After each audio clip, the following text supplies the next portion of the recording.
بسم اللہ الرحمن الرحیم۔ کچھ لوگ دانستہ یا نادانستہ اولیاء اللہ کی کرامات اور انبیاء کی فضیلت کی آڑ میں ان کو اللہ کے ساتھ خدائی میں شریک ٹھہرانا شروع کر دیتے ہیں۔ اس سلسلے میں دو واقعات آپ کے سامنے لاؤں گا تاکہ آپ کی آنکھیں کھلیں کہ کس طرح ان پیشہ وروں نے، جن کا دین پیٹ کے ساتھ لٹکا ہوا ہے یا پیٹ دین کے ساتھ لٹکا ہوا ہے، انہوں نے اللہ سے بے خوفی کا انداز اختیار کرتے ہوئے کس طرح امت مسلمہ کو آج شرک کی دلدل میں پھنسا دیا ہے۔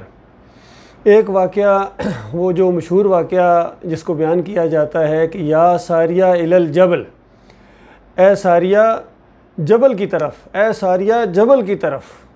یہ واقعہ، یہ قصہ اس طرح بیان کیا جاتا ہے کہ ایک دن عمر بن خطاب رضی اللہ تعالیٰ عنہ جمعے کی صلاۃ سے جب فارغ ہوئے تو ایک دم آواز آئی کہ آپ کہنا شروع ہو گئے، زور زور سے بولنا شروع ہو گئے، یا ساریہ الی الجبل، یا ساریہ الی الجبل۔ تو پھر خاموش ہو گئے۔ کچھ دنوں بعد ان کا جرنیل جو ساریہ ایک لشکر کو لے کے گئے ہوئے تھے، ان کی طرف سے پیغام آیا کہ امیر المومنین، ہم جنگ لڑ رہے تھے، بہت زبردست جنگ ہوئی اور ہمیں شکست ہونے ہی والی تھی کہ ایک دم ایک آواز ہمیں سنائی دی کہ اے ساریہ پہاڑ کی طرف، اے ساریہ پہاڑ کی طرف، یعنی پیٹھ اپنی پہاڑ کی طرف کرو۔ تو جیسا ہم نے اپنی پیٹھ پہاڑ کی طرف کی تو پھر اللہ تعالیٰ نے ہمیں فتح عطا فرمائی۔ تو لوگوں نے ایک دم حیران ہو کے کہا کہ امیر المومنین، آپ ہی تو تھے جو پچھلی جمعے کے صلاۃ کے بعد آپ نے زور زور سے کہنا شروع کر دیا تھا۔ تو گویا یہ واقعہ یہ بتا رہا ہے کہ عمر رضی اللہ تعالیٰ عنہ مسجد نبوی کے اندر بیٹھے ہوئے جمعے کے بعد معاذوں کے اوپر جو ساریہ جنگ لڑ رہے تھے، گویا ان کو دیکھ رہے تھے اور ان کی رہنمائی کر رہے تھے۔ حالانکہ یہ روایت کسی صحیح حدیث، جس کو یہ اپنی طرف سے صحیح ستہ بھی کہہ دیتے ہیں، اس میں بھی یہ نہیں ہے۔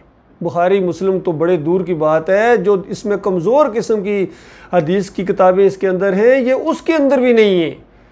اور چوتھی صدی ہجری کے اندر واقدی کذاب نے اپنی تاریخ مغازی کے اندر اس کا ذکر کیا ہے، اور 5ویں صدی کے اندر بہقی نے جو دلائل نبوت کتاب لکھی ہے اس میں اس کا تذکرہ کیا ہے۔ تو آپ غور کیجئے اس کی جو ظاہری حیثیت ہے وہ کیا ہے۔ بالکل جھوٹی واقعہ، جھوٹی بات۔ جو عمر بن خطاب کی کرامات بیان کی جا رہی ہیں، یہ کرامات نہیں، یہ تو بالکل ان کی خدائی کے اندر شریک ٹھہرانا، عالم الغیب ہونے کے اندر اللہ کو شریک ٹھہرانا ہے۔ تو یہ بالکل جھوٹی بات ہے، اس میں ذرا بھی سچائی نہیں ہے، خالص قرآن کا انکار ہے۔ عمر رضی اللہ عنہ کے اوپر الزام ہے، سارے صحابہ کے اوپر الزام ہے۔ دوسری بات کہ ایک نبی کی فضیلت اور تکریم کو بیان کرتے ہوئے کہا جاتا ہے کہ یوسف علیہ السلام کا اتنا تقوی اور اتنا صبر تھا کہ ان کو جو تکلیفیں آئیں، ان کو جو مصائب آئے، اس کی وجہ سے اللہ تعالیٰ نے ان کو سجدہ کر دکھایا، اور یہ ان کی فضیلت ہے، یہ ان کی تکریم ہے، یہ ان کی عزت ہے۔ بتاؤ اللہ کے بندو، یہ اللہ تعالیٰ تکریم اور عزت اس طریقے سے اپنے بندوں کی کراتا ہے کہ ان کو اپنے ساتھ شریک ٹھہرا لیتا ہے۔ یہ سجدہ تو خالص اللہ کا حق ہے، یہ اللہ کی تکریم اور اللہ کی عزت کے لیے اس کے سامنے کیا جاتا ہے۔ یہ کسی نبی ولی کا یہ حق نہیں ہے کہ اس کے سامنے سجدے کیے جائیں، بلکہ ہمارے آخری نبی محمد صلی اللہ علیہ وآلہ وسلم نے تو یہاں تک کہہ دیا کہ یعنی سجدہ کسی کو جائز ہی نہیں ہے، اور اگر جائز ہوتا بالفرض، اس طرح کی ایک روایت بھی ہے کہ میں پھر عورت کو حکم دیتا کہ اپنے خاوند کو کرتی، لیکن یہ جائز نہیں ہے۔ اسی طرح سارے صحابہ کبھی نبی علیہ السلام کو سجدے نہیں کرتے تھے۔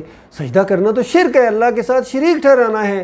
نبی علیہ السلام تو یہاں تک اس چیز کو ناپسند کرتے تھے کہ جب نبی علیہ السلام آئیں تو جس طرح کھڑا ہوا جاتا ہے عزت کے طور پر کسی بڑے آدمی کے لیے یا بزرگ کے لیے، اس کو بھی نبی علیہ السلام سخت ناپسند کرتے تھے اور کہتے تھے خبردار میرے لیے کوئی کھڑا نہ ہوا کرے، یہ اجمیوں کا طریقہ ہے، یہ جو کھڑے ہو جاتے ہیں۔ تو اسی سے پھر چونکہ راستے کھلتے ہیں آگے، تو کھڑا ہونا جائز نہیں ہے تو رکوع کیسے جائز ہوگا؟ اور رکوع جائز نہیں تو سجدہ تو سوال پیدا نہیں ہوتا ہے۔ تو یہ بالکل ایسی جھوٹی باتیں ہیں۔ کوئی یوسف علیہ السلام کے سامنے خاندان نے سجدہ نہیں کیا ہے، وہ سجدہ شکر تھا جو پورے خاندان نے اللہ تعالیٰ کو کیا ہے۔ اور پھر کچھ لوگ کہنا شروع ہو جاتے ہیں نہیں، وہ ایک دیکھیے جس طرح عیسیٰ علیہ السلام مردوں کو زندہ کر دیتے تھے، اللہ نے اپنی ایک صفت ان کو دے دی، اور اس طرح وہ اللہ صفتیں نہیں دیتا ہے اپنی، وہ جو مردے زندہ ہوتے تھے وہ قوم باذن اللہ کہا جاتا تھا، اللہ کے حکم سے اٹھو، اور یہ نہیں کہ جب عیسیٰ علیہ السلام خود چاہتے تھے وہ مردوں کو زندہ کرنا شروع کر دیتے، ایسا نہیں ہے۔ اللہ تعالیٰ نے ان کو یہ ایک معجزہ دیا تھا جو اللہ کے حکم سے وہ ہوتا تھا، جب اللہ چاہتا تھا اس وقت یہ معجزہ ہوتا تھا لوگوں کو دکھانے کے لیے کہ دیکھو اللہ تعالیٰ کتنی طاقتوں والا ہے، اور یہ معجزہ جو اس نبی کے ساتھ ہے یہ واقعی اللہ کے سچے رسول ہیں۔ اسی طرح موسیٰ علیہ السلام کے دور کے اندر گائے کا وہ گوشت، اس گائے کو ذبح کروایا گیا جس کو وہ پوجتے تھے، اور اس کا ایک ٹکڑا اس قاتل کو جو مقتول کو لگایا گیا تو وہ زندہ ہو گیا، اس نے بتایا کہ مجھے فلاں آدمی نے قتل کیا تھا۔ تو یہ ایک معجزہ ہے، یہ معجزہ اللہ تعالیٰ کی قدرت کی دلیل ہوتا ہے۔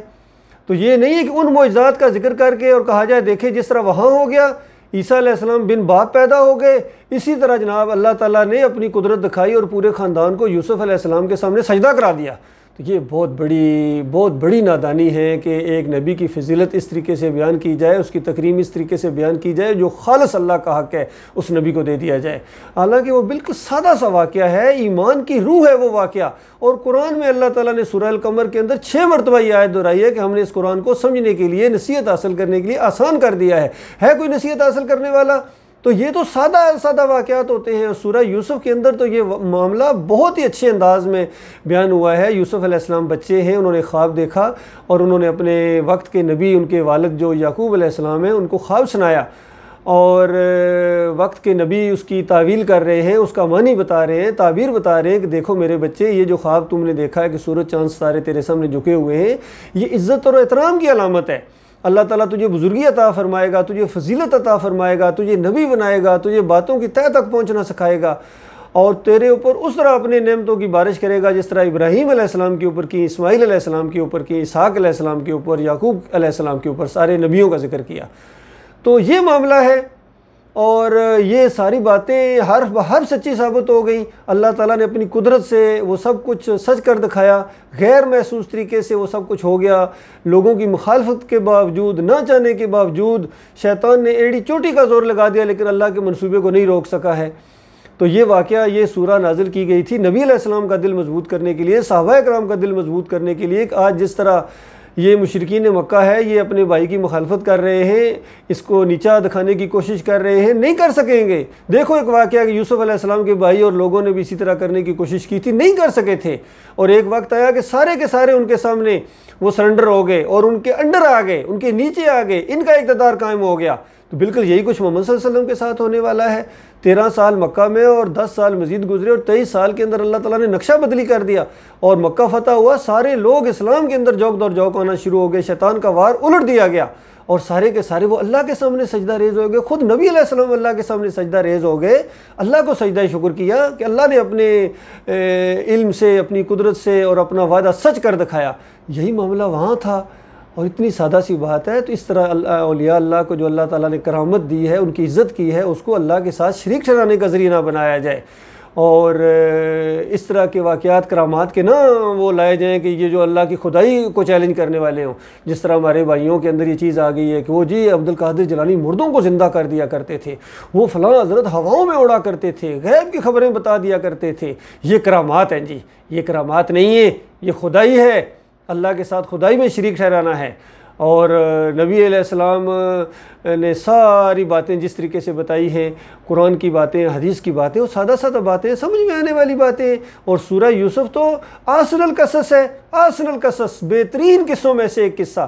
پورے قرآن میں اللہ تعالیٰ نے توحید بیان کی ہے، بہترین قصے بیان کیے، اور سب قصوں سے بہترین قصوں میں سے جو قصہ ہے اس میں نبی کو سجدہ کر دکھایا۔ تو بتاؤ یہ بہترین قصہ پر رہے گا؟ تو اللہ کے بندو، بہترین قصہ تو توحید والا قصہ ہوتا ہے۔ اللہ کو سجدہ مانا جائے تو یہ بالکل بہترین قصہ ہے، پورے قرآن کے مطابق ہے، قرآن کی نص کے مطابق ہے۔ اور یوسف علیہ السلام کو سجدہ مانا جائے تو پھر یہ سجدہ تعظیمی کے بازار گرم ہو جائیں گے، یہ شرک اور کفر تو بدترین دین ہے۔ تو یہ سمجھو اللہ کے بندو، یہ معجزات کو نہ پیش کرو۔ معجزات کو پیش کرنے کے بعد کہنا کہ اللہ تعالیٰ نے اپنی قدرت دکھائی اور اپنی قدرت سے سجدہ کر دکھایا، یہ ایسی بات نہیں ہے۔ قدرت تو وہ ہوتی ہے جو انسان کر نہ سکے، اور انسان دوسرے انسان کو تو سجدہ کر سکتا ہے، اس میں اللہ نے اپنی کون سی قدرت دکھائی ہے؟ اللہ تعالیٰ نے اپنی یہ قدرت دکھائی ہے کہ ایک بچے کو، ایک خاندان کو اس کینان گاؤں سے نکال کر وہاں مصر کے حاکم بنا دیا، یہ اللہ تعالیٰ نے اپنی قدرت دکھائی ہے۔ اور یہ اللہ کا حکم ہے کہ اس کے علاوہ کسی کی بندگی نہ کی جائے، یہ ہے اللہ کی مشیت جو پوری ہوئی ہے۔ اللہ تعالیٰ غور و فکر کرنے اور قرآن کو سمجھنے اور اس کے اوپر عمل کرنے کی توفیق عطا فرمائے۔